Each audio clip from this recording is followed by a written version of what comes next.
freshwater river within the city of New York, and it provides a habitat for ducks, turtles, fish, and migrating birds. Now, Asia is the continent with the largest number of deer species, and it is well known for its deer diversity.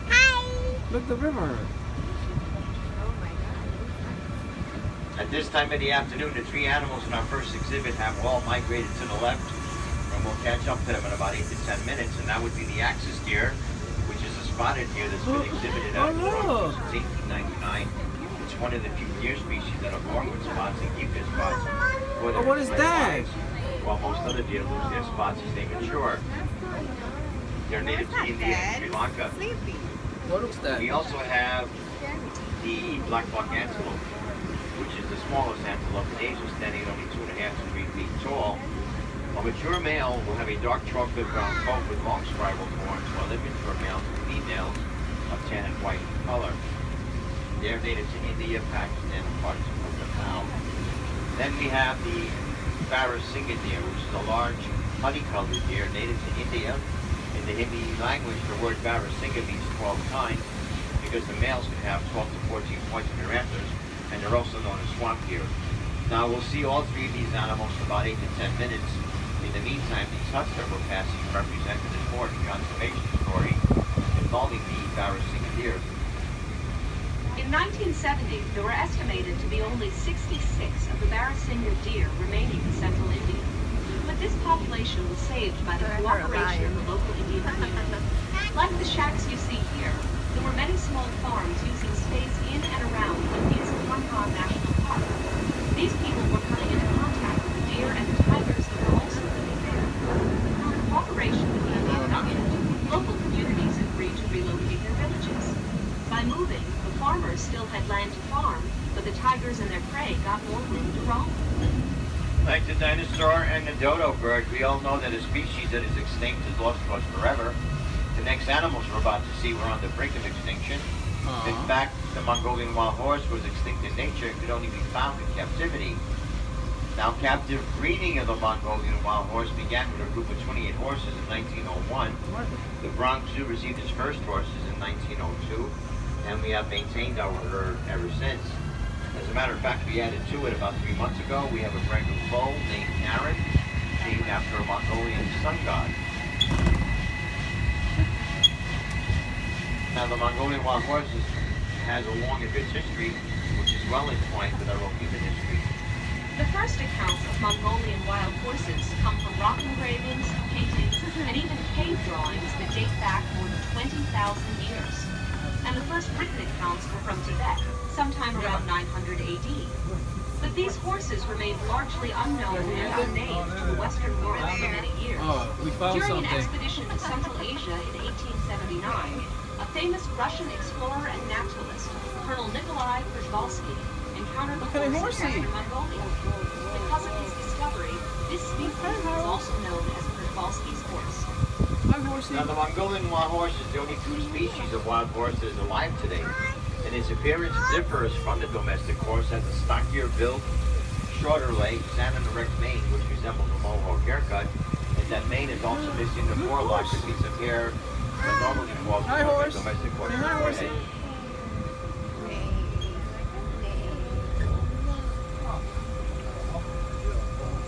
Look, it looks beautiful. Now, as we go through the exhibits this afternoon, you're going to notice that some trees are wrapped in wire, and that wire is there to help protect the trees from the animals.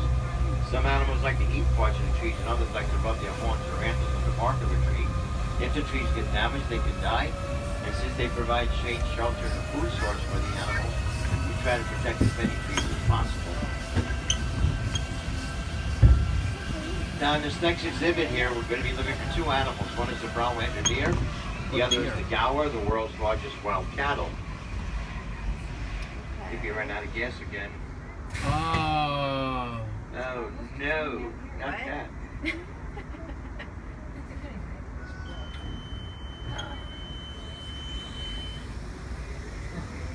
Okay, now where was I? Okay, brown-wagyu deer. If you take a look at the back fence directly in front of you and follow it to the right, you're going to see some brown-wagyu deer. Now, they get their name from the look of the male's antlers, which form a brow shape in front of the deer's face.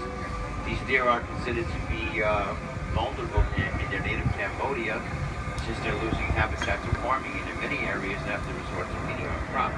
Oh, they're over there. Now the crops Yeah, are net over the back. nutritious and they're natural Look at to it. feed, so they're actually eating and farming at the same time.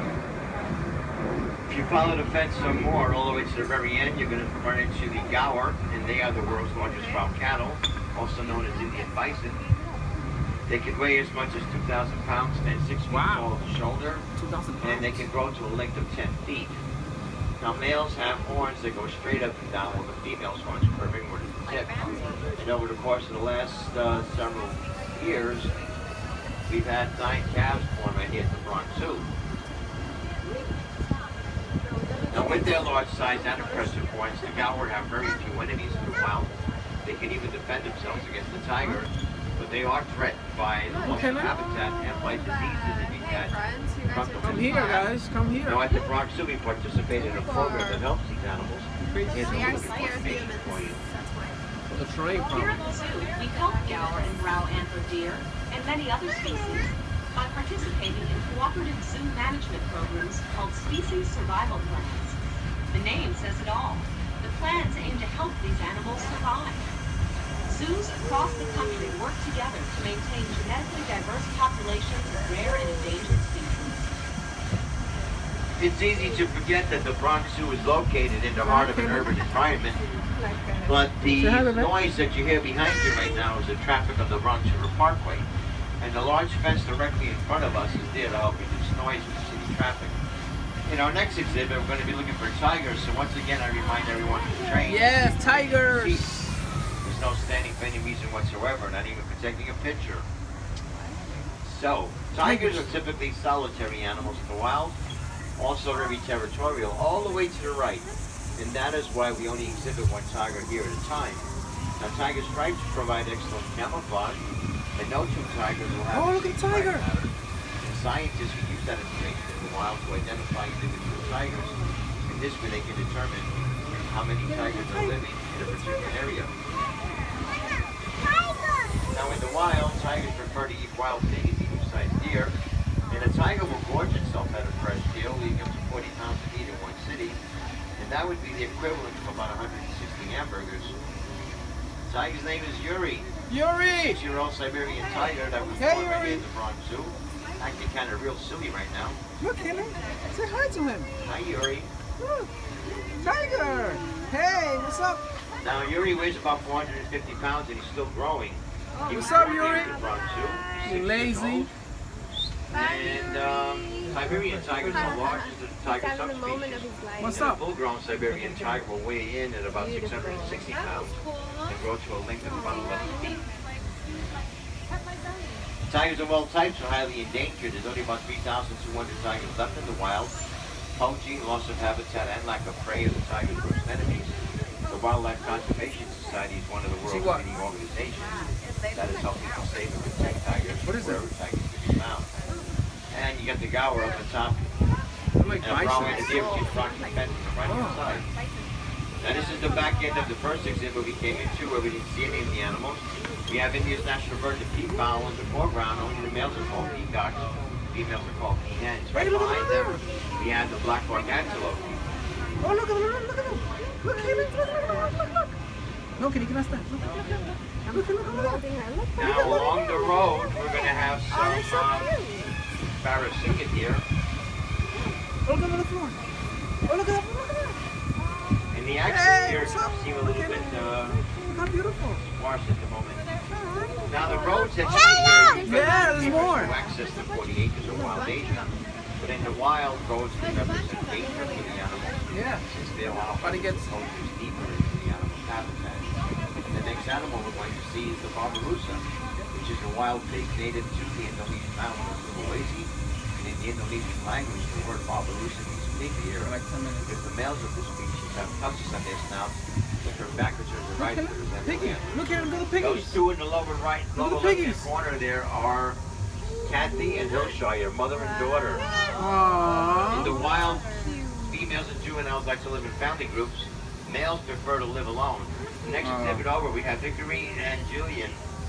And they're right in that lower right-hand corner. It was very difficult to see. Now both, Yeah, I saw them. the barbaroussa has, very little hair in his body, and his gray color helps it to blend in perfectly with the background of the exhibit. Oh, Now, elephant. I want to see elephants elephant. are the world's Kill it, largest elephant. land mammals, but Look at the unfortunately, elephant.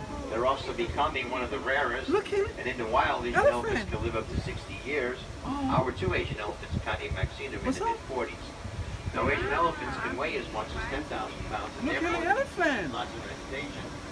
That's And at the Bronx Zoo, elephant. Patty and Maxine receive a healthy diet of fruits and vegetables. Hello, elephant. Plus, they can eat as much as 200 pounds a day Aw. and drink up to 60 gallons of water in one day. And Look the at the elephant's trunk is a elephant. remarkable tool.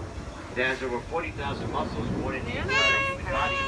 And the Look finger at like him, a pen big. at the end of it, the elephant will use like a hand. Aw. For picking up grass so he can eat it, or throw it on its Look back. at this elephant. Very Also nice. throwing dirt at Say its hi. back, or trapping it on a tree and Say moving hi. it back. Now, Patty and Maxine are pampering here at the Bronx Zoo. Not only do they have their own private Aw, pool, back elephant. scratcher and toys, Kelly, but they Kelly, also relax. have pedicures No, Mommy, you couldn't do and that. baths. Now, the baths are self-explanatory. The pedicures are intended to help keep the elephant's feet Oh, healthy. that was the best. Say goodbye to Patty and Maxine. We're going to be saying hello to Penny, our Indian rhino. Rhino. The rhino's behind the rocks back there, straight back. Straight back. Now, there's only about 2,000 Indian rhinos left in the wild between India and Nepal, and at the Bronx Zoo, we currently kept 5 of the endangered species. And we've been quite successful at breeding rhinos in captivity here at the zoo. Over the last several years, we've had 11 births here, and our last rhino was born back in the summer 2013. The very first rhino born here at the Bronx Zoo was back in 1986.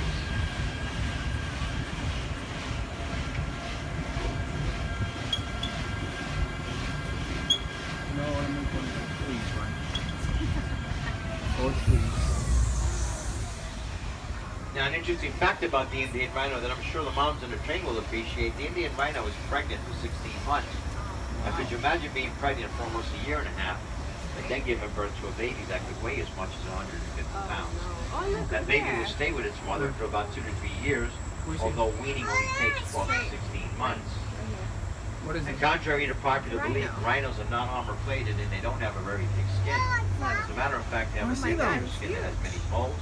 That skin is sensitive to sunlight Look at and a rhino. insect bites, and that is why you'll often find rhinos wallowing in mud or covered in mud, because the mud helps to protect and soothe their skin.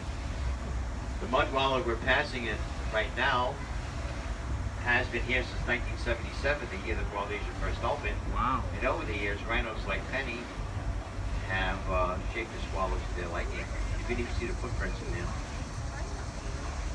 Now, rhinos are very large animals, as you see. They can weigh as much as 4,000 pounds, Wow. but they can still run at speeds of up to 30 miles an hour. But that's not fast enough to outrun poachers who are hunting and killing the rhino for its horn. The horn of a rhinoceros is very different from that of a goat or antelope. It is not attached to the skull. Rhino horn is made from compressed keratin fibers, the same material that is found in fingernails and hair. Although rhinos are a protected species, poaching still occurs.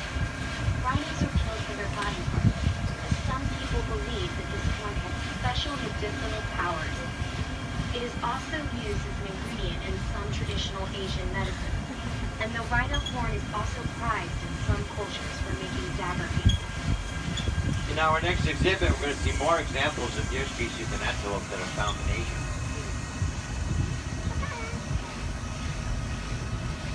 Along this fence, if you're still here, we should have a Formosa sika deer. Right here, that's the one with the spots, Formosa sika deer. The little reddish-brown one is an Indian muntjac deer, also known as the barking deer. Now, Formosa sika deer are native to the island of Taiwan, which is formerly known as Formosa, and they are a spotted deer, and their spots are more visible in summer, less visible in winter when their coats get thicker. There should be some more on the other side of that circular fence, along with some hog deer. Now, by the mid-1970s, Formosa sika deer were extinct in nature, could only be found in captivity, but they have been reintroduced into national parks in Taiwan.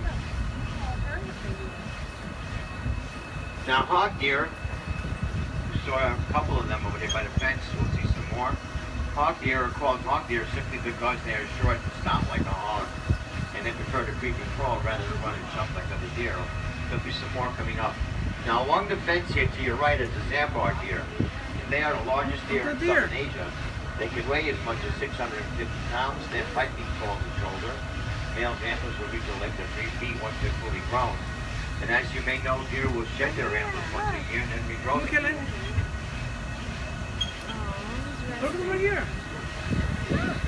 Now we also have the nilgai antelope in this exhibit. The largest and fastest antelope like in Asia, whatever. running at speeds close to 40 miles an hour. You have a male and female. The male has short horns, the female doesn't. But they all have distinctive black and white stripes above their hooves that make them look like they're wearing socks. In the Hindi language, the word nilgai means blue bull because males get a bluish gray tinge through their coats once they mature, and I don't see them anywhere. And that large bird that you saw there by the stream, that's a stork. Probably came from the other Stork? side of the zoo, and he made his home here for a while. Ha ha ha.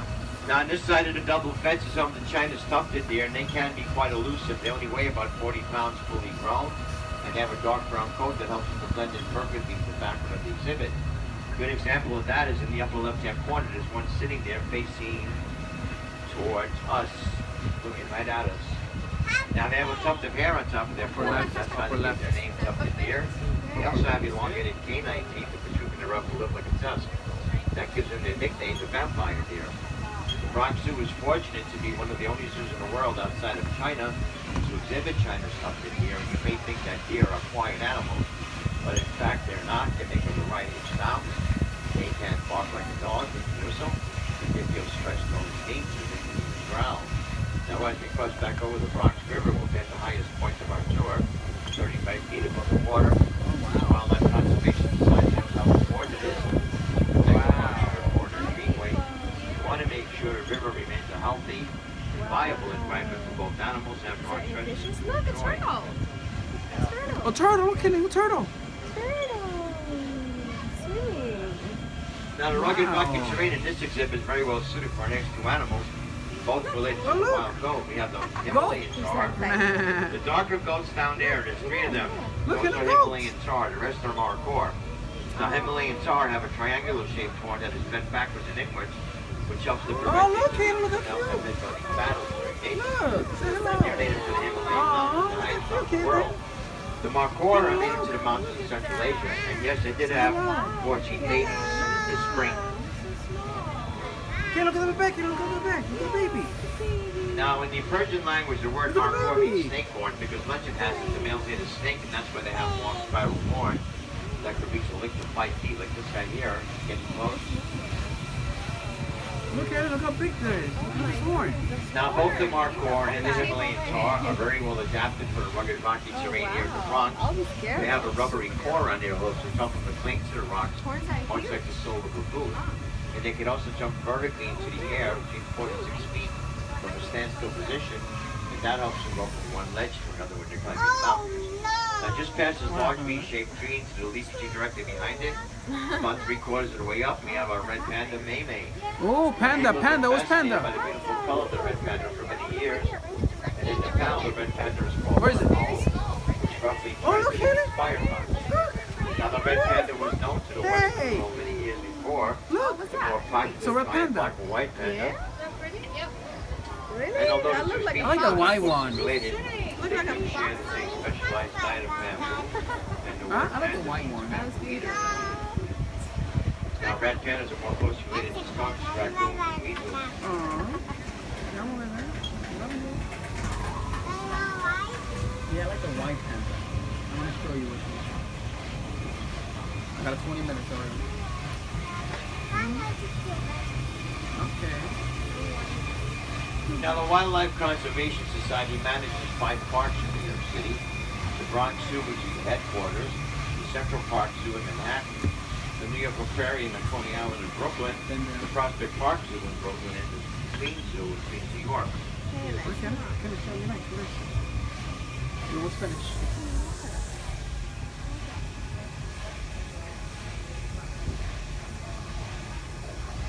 Now, we also have scientists and researchers in the field at about 300 sites in over 50 countries around the world doing conservation work. By coming to the Bronx Zoo today and purchasing it, you begin helping us to save wildlife and wild places. Now, the train's going to be stopping for about 10 seconds or so, so Let the train computer reset and then we'll be on our way, so please remain in your seats. Hello. What? Do you like the tour? Yes, we like. Kid, like the tour? We like the tour. I like the tiger. No, I like red on gamma. Which one? The tiger? I like the elephant. I like the tiger. I like the It's elephant.